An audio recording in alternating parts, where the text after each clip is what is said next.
It's your boy, yours truly, the one and only, the Kayfabe Jobber, and welcome to the KayfabeKast.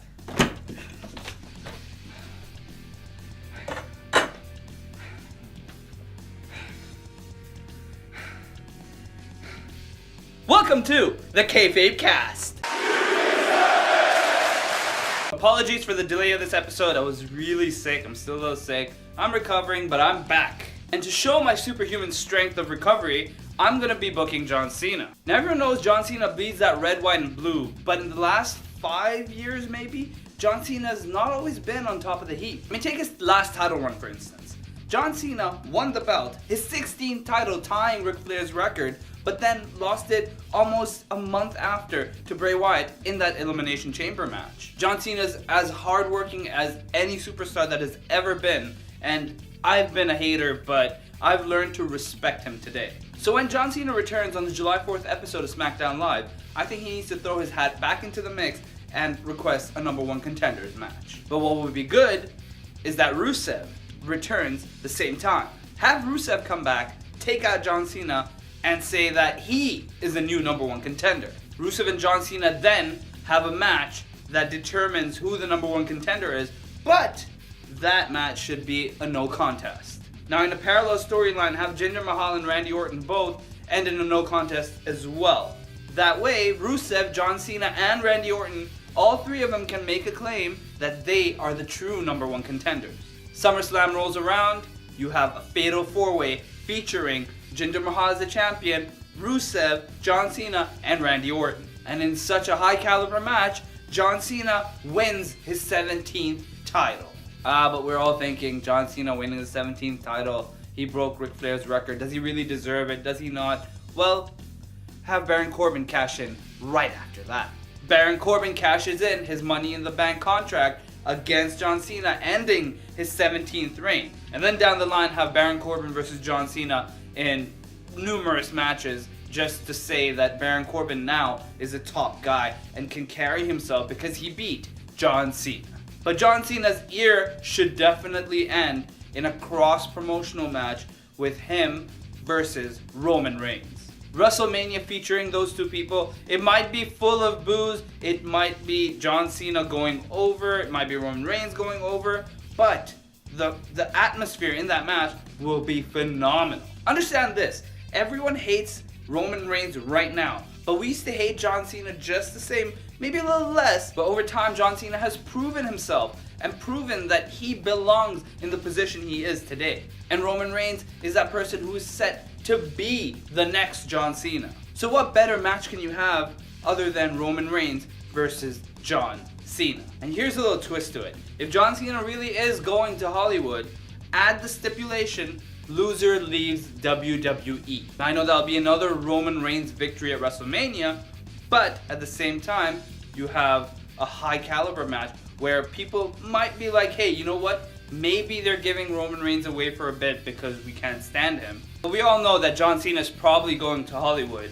So, I mean, it might be a lose-lose, but the build-up to that match, I'm sure, will be incredible.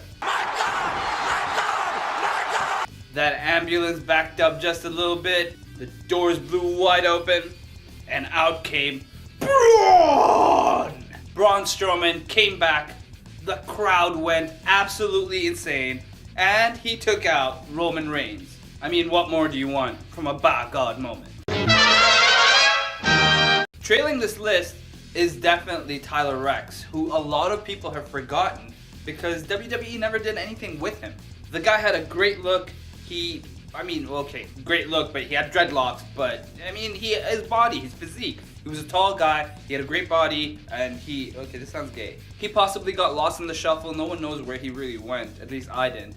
But Tyler Rex, I thought, was gonna be the next big thing, because he had the overall appearance of a great WWE superstar. A missing piece in the women's division, Karma, had made her debut, scared the shit out of Michael Cole, but then was pregnant. It's sad because at that time, Karma was supposed to be what Nia Jax is today. She was scary, intimidating, and seemed to be able to put on a good match. Unfortunately, her pregnancy led to her being sidelined, and then I think eventually WWE just let her go, and then she became Awesome Kong on TNA. And the number one most wasted superstar is probably Mason Ryan. Mason Ryan came out to help CM Punk in the new Nexus and was the next Batista, it seemed. This man built like a brick shithouse, was just towering down the ramp and intimidating everybody. He also came out to help CM Punk in the Royal Rumble and was a very, very influential presence in the new Nexus. But it may have been an injury that sidelined him, I'm not sure. But that could have been the next breakout star. And unfortunately, is on top of my list of the most wasted potential. Trailing the list this week is Shinsuke Nakamura, who even though Baron Corbin took out at the start of the Money in the Bank ladder match, came back, but didn't quite win it. At number 9 are the new debuting Canellises, Maria and Mike.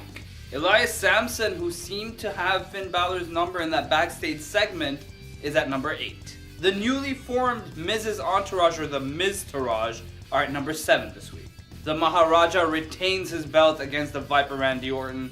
He is at number 6. The betrayal that broke everyone's heart, Big Cass, who made his statement clear to Enzo Amore, is at number 5. The Samoan Bulldozer takes out the big dog, Roman Reigns. He is at number 4. And the dual holders of the Miz Money in the Bank, James Ellsworth and Carmella Ellsworth, are at number 3. A triumphant return by the big man Braun Strowman gives him the number 2 spot. And after beating the top superstars on SmackDown Live, Baron Corbin, the new Mr. Money in the Bank, is at number 1.